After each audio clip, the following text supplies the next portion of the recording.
This year, Talking Taboos uncovered feeling addicted to porn as one of the most difficult and uncomfortable issues that many people are struggling to talk about. Our research found that 1 in 3 18 to 44-year-olds have experienced or know someone who has experienced pornography addiction. Thankfully, most people think it's important to open up conversations about it, which is exactly what we are doing on this sunny day in East London with Shaun Flores and Roshi Cowen. Shaun is a leading voice in discussions around mental health, masculinity, neurodiversity, and anti-racism, dedicated to turning his lived experience into a catalyst for change. Roshi is a well-being and education specialist at Brook, a sexual health and well-being charity that works with young people across the UK. Shaun has spoken publicly about his own experiences of feeling addicted to porn in the hope of helping others. And Roshi works with young people in schools and communities to open up conversations around pornography. They head out for a walk to talk openly about the taboo of feeling addicted to porn, swapping their experiences, ideas, and knowledge from their personal and professional points of view. What did it feel like for you when you were in the thick of your porn issues? I think it started off originally as curiosity. Eventually, after you're using it so much, it becomes a little bit more, I think, about guilt and shame and something you would rather resort to than the real thing. So I'd often say it became a substitute / a replacement. And it's not something you really talk to about. So I think there's the curiosity, there's the fun of it, there's the euphoria to start with, and then it tanks quite quickly, and then we know that's what happens quite a lot of the time, if anything, addictive. So yeah, afterwards it feels a bit terrible, and then what do you do to try and get rid of the terrible feeling? You repeat the loop. So it becomes a self-reinforcing loop. Like it feeds into itself, and when you're feeling down because of your porn usage, you then go back to porn. Yes. That's so interesting. Or any other problems in life, you typically, again, would go to some sort of self-soothing mechanism. And that, at the time, was porn / masturbation use. I don't know whether you've seen this a lot with young people, but for a lot of the young people I've worked with, they often would say that. They want to stop, but they don't know how to stop.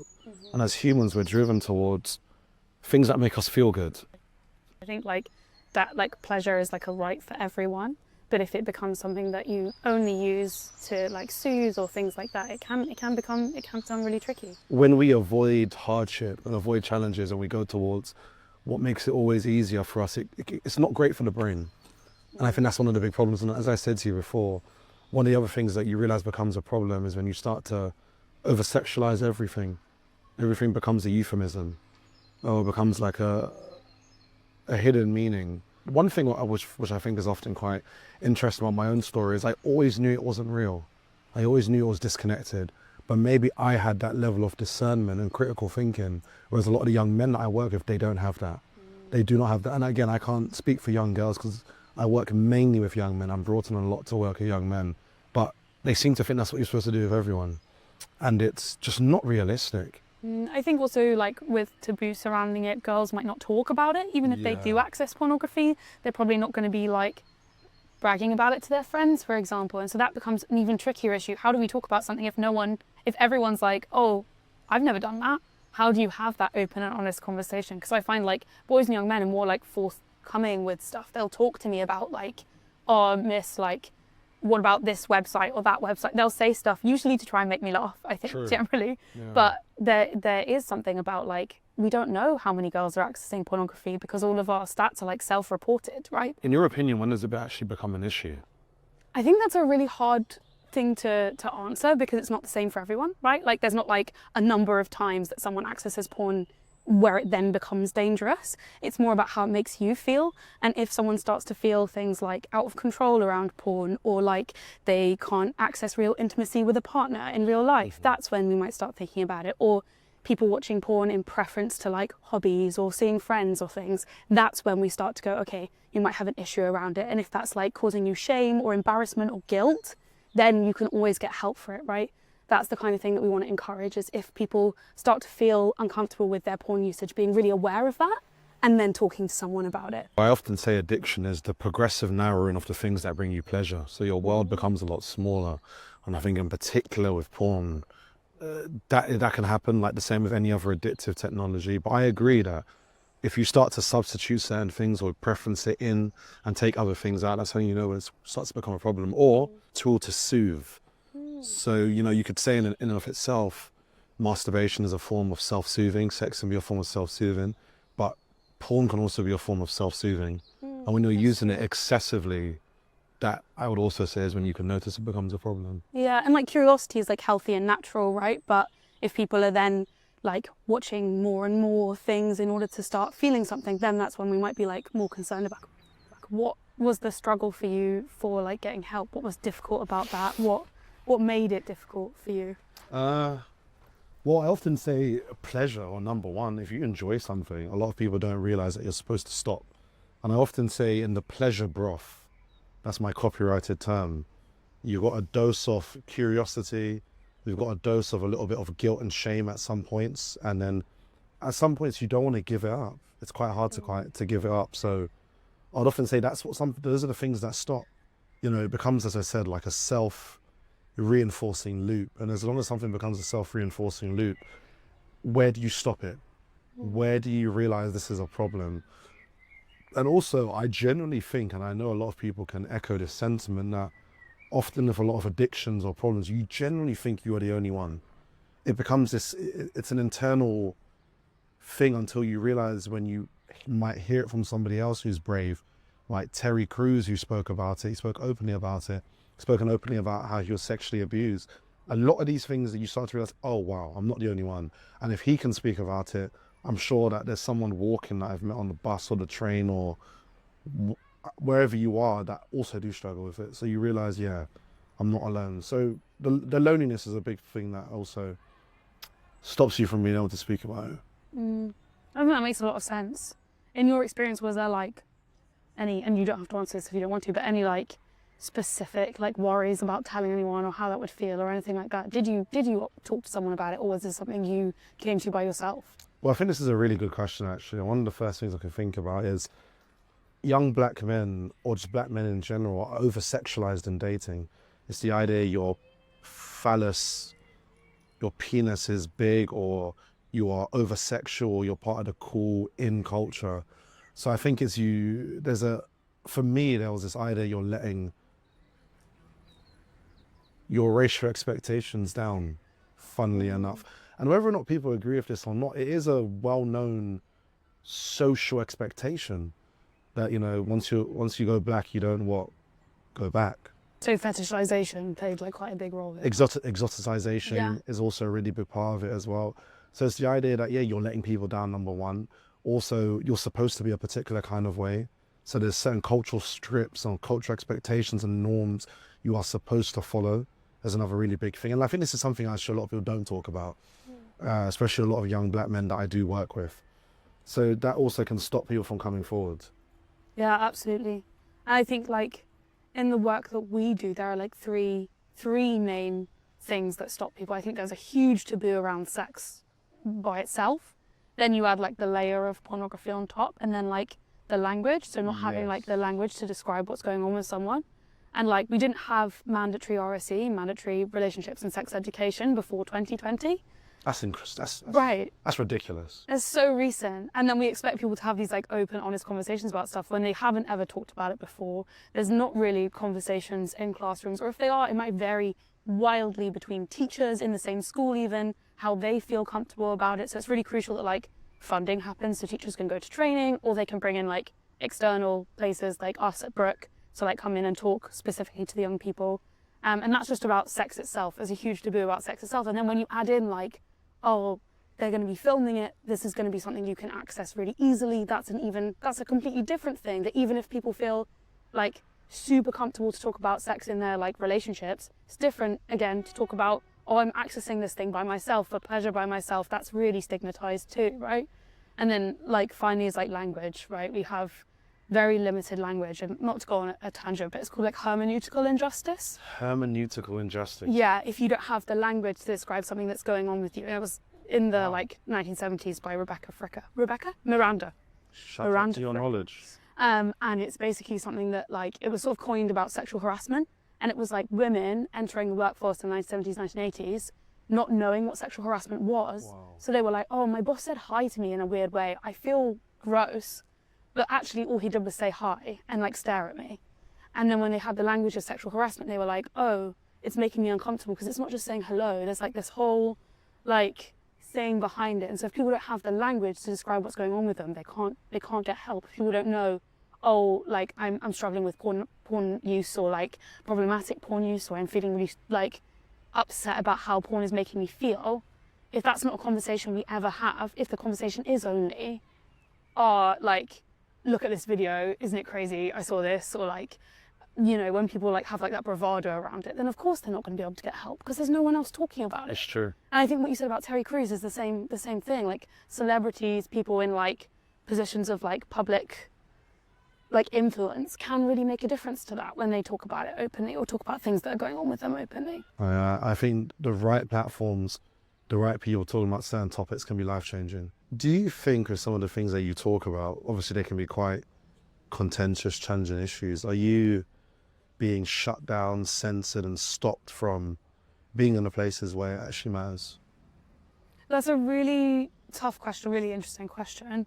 Well, so in the mandatory guidance for RSC, the one I was talking about, it does say that in secondary schools, all schools are supposed to cover pornography as a part of online safety. All schools are supposed to talk about that, but we know that that doesn't necessarily happen. And in primary schools, it's more like they're allowed to discuss it, or they talk about it if there's an incident. Yes. So they then discuss that as part of online safety. But for a lot of people, it's uncomfortable, right? Like, it's my job to be comfortable talking about this. That's what I do all day, every day, is go into different schools and get comfy with saying things that other people wouldn't, like talking about masturbation or things like that. And a lot of people's personal values and beliefs, if they come in to be, for example, like an English teacher, that doesn't mean they necessarily specialize in RFD. And they might not then have like a very good understanding, so they might not be able to bring it into the classroom as well. And it might just be like personal stuff, right? Lots of people think this is private and they might not feel it's like appropriate or comfortable to. But again, that's where we're looking at like funding so that specialized teachers can train other people around them and not being RFC providers. I really want to say to anyone who works with young people, like, you can practice. I think sometimes people think there's like this, oh, you were born being able to talk about sex ed, or you were born being able to talk about like your issues. It's like, no, actually, sometimes it's like, I'm going to go away and like have a think about how would I respond to this question. It's a very good point. If I'm asked it, how do I like talk about this openly? No one is born being able to talk about anything openly. You might need to practice it. I remember when I started at Brook, I like did all of the like teaching points to the mirror to see like, oh, am I doing this openly? Do I seem open? Do I seem comfortable? Because young people are so perceptive. If you feel uncomfortable, they can tell. Yeah, I'll say in my work, I have seen you can't talk about sex and pornography, but you can talk about, for example, toxic masculinity. I have definitely been shut down in the work that I do, and I always check in with the provider or the school, wherever I'm at, to ask, what's your guidelines? What are you open to me talking about? Where does it become a cutoff point? So I think in the work you're doing at Brook, you're very privileged and lucky to actually be able to do that. I'm quite envious. So when you were struggling with it, did you know what like support organisations were out there? Did you get any help? What was that like? So I decided to do it of my own volition. I thought it was something in my personal journey that I needed to let go of and get rid of. I was aware of, you know, for example, the IABT service, like improving access to psychological therapies. They didn't really do much. It wasn't really specific. I did actually, I just remembered, I went to therapy group actually for individuals who were struggling with like sex and porn addiction, but I felt so out of place. I felt that my problems weren't bad enough to be there. Like, I felt a sense of imposter syndrome, so I decided not to go again. So I decided to do it off my own back, and I realized that would have been a way for me to stop it, but I wasn't aware. Most people aren't aware. Most people really aren't aware. It's not something made widely available. I think now maybe it is, but back in my age, it wasn't. So going to school, that's not something you talked about. As I said, it was swept under the carpet, especially in the culture that I'm from. There's no way most people would have known. If they did know, they would have maybe been in a particular job or a particular field to actually be aware of it. Yeah, absolutely. And still it's like hard to reach people, right? Like we recommend young people, like if they're interested, go to our website. We have loads of information about lots of different things people can learn about. Also, the Mixes website is really good for young people, but they mostly cater to like under 25s. Okay. So it's really important to like be aware of that. But then just in general, going to your GP, talking about like, oh, I might need therapy for this thing, and then they can refer you to specialist services. Or like really, really recommend sexual health services. Yes. I think people are always so nervous to go to sexual health clinics because they're like, oh, I'm going to talk about things that are too private. But it's really important that everyone who works in a sexual health clinic, they only talk about sexual health all day, every day. And this, like, if we see sexual health as like holistic, right? Well-being is a huge part of that too. Absolutely. And so you won't be embarrassing yourself if you go to talk to a sexual health clinic. Their whole job all day, every day is to talk about this. And then they can signpost and refer to like more specialist support, like psychosexual therapy, for example, that could be really useful for some people. So very good struggling with that, yeah. What you're doing now is like helping other people access support. So I hope so. changing it for other people too. I've had a few people reach out to me after certain documentaries and certain conversations, and they've actually been quite grateful, whereas other people don't really take it seriously. So yeah, as long as I help a few people, I'm more than happy about that. So in your experience, what kind of things did people say that was useful? And was there anything that you've had that you're like, absolutely avoid that if anyone's going to talk about it? How should they like engage in conversations about it? I think in my experience, what worked really well is just having people where I shared and they were like, oh, me too. Like I also struggled. I was like, oh, no way. So again, it took me away from being alone. And I think when you have people that make jokes out of it, they don't take it too seriously, for me, it works well. I know for other people, it might deeper entrench the shame, but for me, being able to make a joke, laugh about it, you know, relate back to times when maybe Dave struggled, I struggled, or, you know, just reflecting on things, I think it really takes the sting out of it. Stops it from being so emotionally and mentally draining or pensive. And I think, again, if there's a lot of taboo and stigma, reducing it, normalizing it, I think has worked really well. And I do that with other people. I really like the point you said about humor. Like when we're teaching about it in the classroom, we try really hard to like avoid anything that's going to make it really intense or very like serious, right? Like when we're talking about these topics, it is funny. Of course. It is kind of a bit funny that we're talking about people's like masturbation habits, for example. That's not a typical conversation to have. It's true. And I think humor is a really like enjoyable way of going about that and having that conversation. And also, like, I think in schools, like, there's a big thing about like making sure that everyone is like open and honest and like combating anything anyone says that could be like harmful stigma or things like that. And we know that like young people, especially like young adults who are testing those like boundaries, right? Boundaries and independence things, like try not to shame, I think would be like the main thing. Is if you have like a feeling about something that's like a personal value, try not to sort of pass that judgment onto them. That's a very good point. And like I think the main thing is validating what they're going through. Absolutely. Right? Like if someone chooses to come to you with something, being like, that's really important, thank you for bringing that to me. Yeah. Now we can sort of talk about it. Even if it's something that you struggle with. I don't know, for not everyone will be the right person to talk to you about it, right? Like there will be some people in your life who are the right people to signpost you to support services, but maybe your mum isn't one of them. Maybe she is. Maybe some people have a relationship with their mum where they can have that conversation. But yeah, that's definitely like trying really hard not to place our judgments on someone else. That's the main thing for me. I think it is easy to place judgments. I think that's natural, right? Yeah. I think one of the things I always ask people, you know, when they come to me with something, 3 questions I always have: do you want to be hugged? Do you want to be helped? Or do you just want to be heard? Oh, that's beautiful. There you go. And that I say that triad there is what works really well. Yeah. And save relationships, actually. Yeah. Funnily enough. And again, when someone comes to you asking those 3 questions, help someone to stop and think, what is it I really want and need in this moment here? And I found that's worked incredibly well. Yeah, like reflecting on someone's experience and giving them the option of like what they actually need, I think is really, really useful. Because I think we're very quick to sometimes come to solutions, but sometimes here's what you do. Yeah, and I think it's a natural, you know, it's quite a compassionate thing or empathetic thing to do, but sometimes it's not what someone needs. They need to come to terms with what they're going through is a struggle in itself, maybe. Yeah, sometimes just talking about it might be the thing that they need in order to like make a change for themselves, like yourself, for example. Like, absolutely. Like that's not something you had external help about, but even just talking about it makes it easier. I think like For me, shame like really lives in the secrets. It does. It lives in the having to keep it private. Yes. And as soon as you start talking about it, the shame sort of dissipates, like slowly maybe. Yeah. But it sort of dissipates. And like, also I think there's a whole thing there about like people feeling like their actions make them like a bad person or things like that. And that's I think the way we raise people in society is we attribute their actions to whether they're good or bad. And I think you've touched on something really key there about separating the action from the person, giving people compassion. Yeah. You know, the freedom to make mistakes or to get things wrong. I think it's fundamentally what we've got. There's always, I don't know whether you would agree with this, but in society we have an undertone, a lot of retribution, a lot of judgment, rather than seeing that people can change. You know, the belief in change, I think, is really important. No, I totally agree.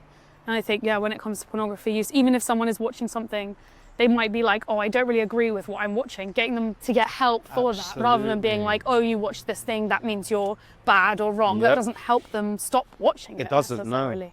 So, yeah, definitely agree with that. That's a very good point. I often say to people, build a bridge, and the bridge doesn't mean you have to agree with everything, but you can accept where they are. And I think by building it, you can meet them at a point. I think you spoke about it earlier as to how we are very quick to judge. And that's, you know, as I said, it's a normal, natural human thing to do. But what we can try as best as we can, what can we do? Essentially is to suspend our judgment. And if we can suspend our judgment for a moment and give somebody the space to be open, so it makes a big difference. And that's why, yeah, I have seen it. And I have seen just how the right approach can really help somebody to come forward and talk about some of the issues they are struggling with. Yeah, for sure. And especially when I'm working with young people, I might be thinking about like what is typical or developmentally normal for their age group. Yeah. And then talking about that in like an age appropriate way, rather than like bringing things to them that maybe they don't know already. So like gauging where they're at and what they understand before like bringing my own like knowledge or experience to them. I love that. Building a bridge to meet them where they're at. It's really, really useful. I like that a lot. So we've got some public questions here. Do you want to get into it? Let's get into it. There you go. Shall I go first? Yeah, go first. Okay, I'm going to read this out. I've struggled with watching too much porn. It's been so easy to find online and available from a young age. What do you think would help prevent my kids from going through the same? It's a great question. It's a really good question. And I think something we do quite a lot of, Brook, is like trying to get parents involved. So it's so good, I think, that this person is like talking about wanting their kids to be like open about it with them. I think the main like bit of advice I would give is just being as open and honest with them as they can. So like if they're watching stuff that they can let their kids come talk to them, I think it's really positive when if someone sees something they can be like, oh, I know my parent's going to be open about this. So things like talking to them about what they're learning at school, because it will be a part of what they're learning at school. I think that's sort of my advice. What about you? Absolutely. It's a really good piece of advice that you've given. I think similar to you, I often do say to parents, you can't pretend it doesn't exist. And sometimes the best conversation you can have is sitting them down and making it quite a structured conversation, bringing it to their attention so it no longer becomes taboo. So you could say to them, look, when I was your age, I struggled with a few things. And asking the kids, is this something you'd be open to hearing? Because sometimes, you know, as you get older, you may see things that you may not feel comfortable to talk to me about, but I want you to feel comfortable at some point. So sometimes bringing it to them, bringing it to their forefront is actually better. And also asking them, is this something you've actually experienced before? Is it something that you've seen? So that I've found that works really well. I know for some people, using like educational videos is actually another way to spark up conversation, to let them bring out that natural curiosity. But also for some people, using parental controls helps. You know, that's something that some people can use. I'm sure you would agree, we're not a fan of banning things because banning doesn't work. Having the conversation openly and honestly, I think, is what works a lot better, and it brings down that shame. So that's what I would say. Absolutely. Absolutely. Do you want to choose the next Yeah, one? let's do the next one. Won't telling someone make me feel worse?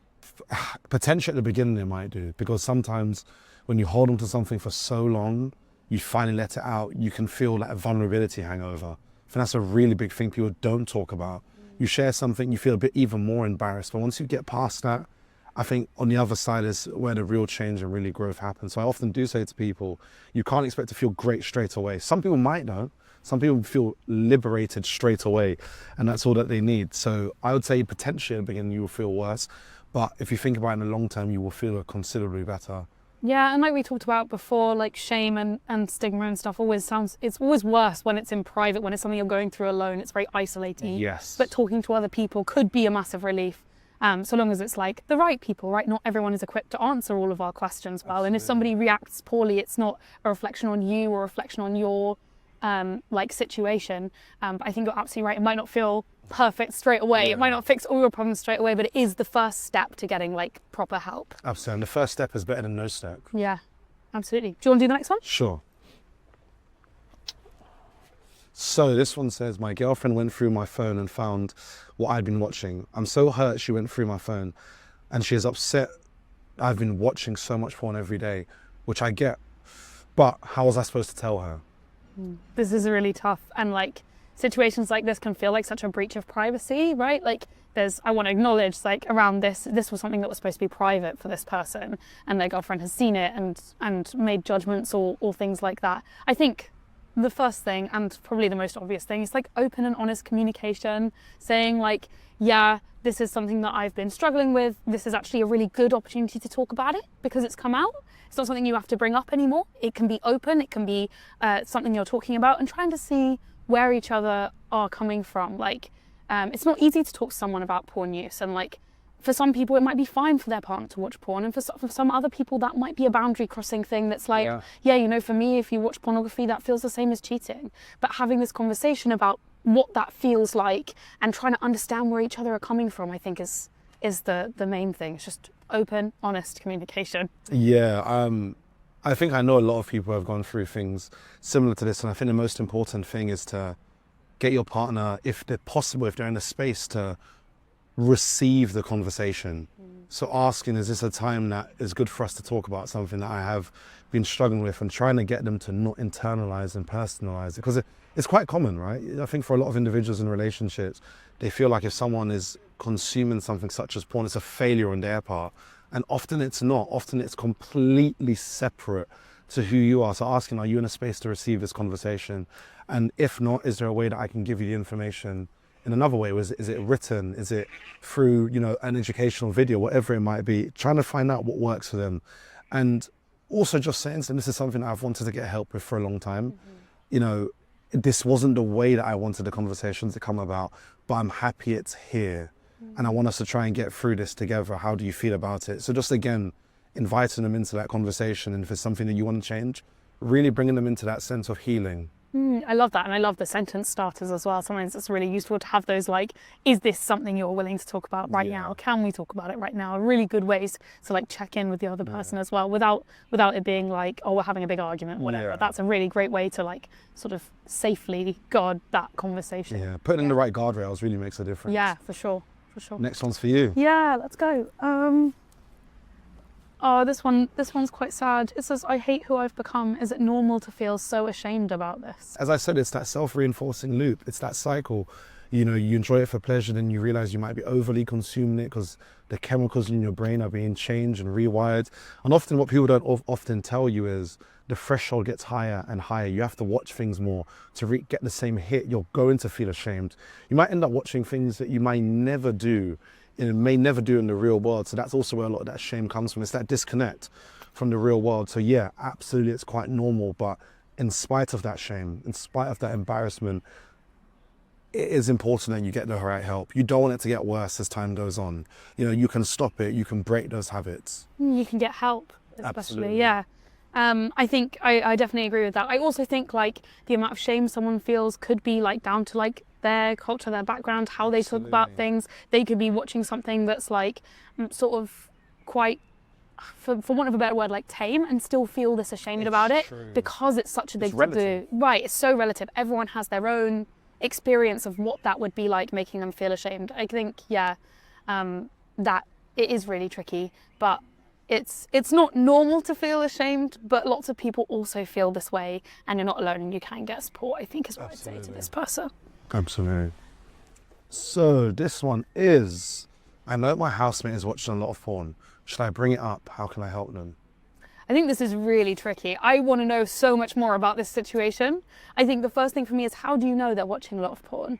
Is this something you're like inferring based on things they're saying? That's a fantastic Or is it point. like you're already having open conversations about it? Because if you're already having open conversations about it, you can say things like, oh, I struggled with that at one point. Like, I found it was becoming like more and more important in my life. And then you can share things like, oh, instead I started to think about what else I could do that would make me feel calmed and regulated and stuff like that. Like providing different sort of things to do that aren't watching pornography. But I don't know how you would bring this up if you're not already having an open conversation without that like judgment, or that sort of like what's normal for one person might not be normal for another person. So I think this is a very like careful line to tread. And I think avoiding stigmatizing this situation, avoiding telling people what to do with their life, often just like letting them know about support services, for example, might be better than saying something like, I think you should get help, because that could make someone sort of react quite poorly to that. I don't know what you think. I think you can't control what somebody's responses are. Exactly. Right, there's only so much you can do. And I've had situations similar with other things. And one of the most important things I actually did was I prefaced what I was going to talk about. I was like, look, I care about you and I've noticed a few things that maybe don't seem quite normal to who you are as an individual. Are you in a space again to talk about it? And I've been asked, oh, what do you mean? And I'm like, and that's when I'll bring up the particular topic. And I'll just be like, look, I'm not here to, shame you or to embarrass you. I'm saying out of care and out of love. And I think when you come from a place of love, care and respect, it can make a difference for someone. And when I've had conversations, it's a relief for someone. It takes the burden and the pressure of them bringing it to you. So it's just letting them know that you're watching them, you're noticing them, you're in touch and you're aware of what's going on. So that's how I would approach. And then within that, I'd ask, is there anything that I can do to help you right now? I love that. That's so good. I think also, being like, it is normal for people to watch porn. I'm just worried about this specific thing could be a good sentence starter as well. Absolutely. Yeah, brilliant. So I'll get the next one. This question is, if you had a magic wand, what would you change to stop this taboo in its tracks? Accepting you cannot stop taboo straight away, and even within its own tracks, it's not how it works. I think because of the different personalities and different people we have in society, accepting how flawed we are as human beings, I think for me is the first thing. So I'd want to bring it down to a realistic peg, is often what I actually would say. But if I could live in Fantasyland, so to speak, Yeah. I would first of all get people to realize that by talking about things, it doesn't automatically make it real, make it worse. Having a conversation is so important. We keep saying in society that we need to have more open conversations, but we cut the line at certain things. We keep doing it. We keep drawing the line at particular things. We have to be ready to be uncomfortable, and there has to be a sense of discomfort. And I said this before in many other conversations, that you have to be prepared to ruffle some feathers. So understand that just because it's something you can't talk about doesn't mean it's something that we shouldn't talk about. I want to go into schools and many other places and make it more of a realistic conversation.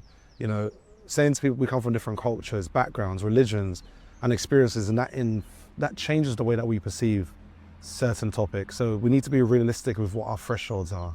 So that's something else I would do. But also look at other parts of the world. If I'm correct, in other countries, such as the Netherlands, they have really low rates of, for example, teen pregnancies, because they have earlier conversations. They bring sex education. It's far less of this shame. So by bringing it forward at an earlier age, we can make these conversations a lot sooner, and we can prevent a lot of the issues that happen as time goes on. Currently, all the data we have is that the more comprehensive and robust relationships and sex education we have, the more people delay sexual debut, the more they're able to get help when they need it, all of those things. Sexual debut is a big word. I love that. It's a good one, isn't it? I like that. It's one of my faves. I think for me, the magic wand would be everyone acknowledging that sexuality is a part of life. It's a normal, natural part of people's lives. I think it's something that scares us to talk about, but that everyone has a relationship to their sexuality, right? Even people who are asexual, who don't experience very much sexual attraction, or maybe don't want to have sex, still have a relationship to their sexuality, because it's a fundamental part of being human. And I think if we could start from that place of everyone experiences some kind of sexuality, whether that's they act on it or not, or things like that, then we'd be able to have these open conversations in a way that's not doesn't shame anyone or make everyone feel embarrassed. I think that would help so many people get help and support. And I just think we'd be a bit of a healthier culture and society around that kind of stuff if everyone knew that was just normal and typical. Shall I read the next one? It's the last one. The last one. But not least. But not least. I don't want to tell my friends or family, so who am I supposed to talk to? That's a really good question. I think we said this, Samaritans, like any anonymous lines to talk to somebody, that can be a really good place to start, just to start practicing to get it out of your head and, you know, to make it a little less stigmatizing. That's somewhere you could start. If there's someone that you could, strangely enough, speak to similar to Samaritans that don't know who you are, so there's less skin in the game, so to speak. There's someone who doesn't have that emotional investment. I know for some people that really works. Speaking to therapy services, you know, trying to reach out to other anonymous lines, other therapeutic interventions.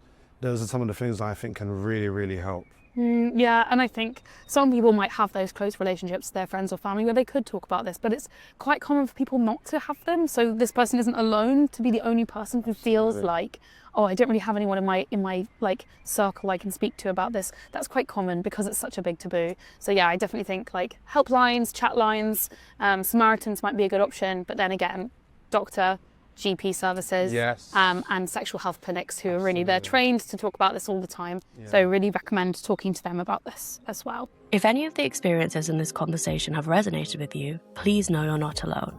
There are people you can talk to and places you can turn to for support. You can call Samaritans for free on 116 123 or visit Mind at mind.org.uk for information and support. For help with feeling addicted to porn, you can find free support through Pivotal Recovery, Sex Addicts Anonymous UK, and The Naked Truth. You can also find information and education about porn through Brook and The Mix for under 25s. Links and details are in the show notes.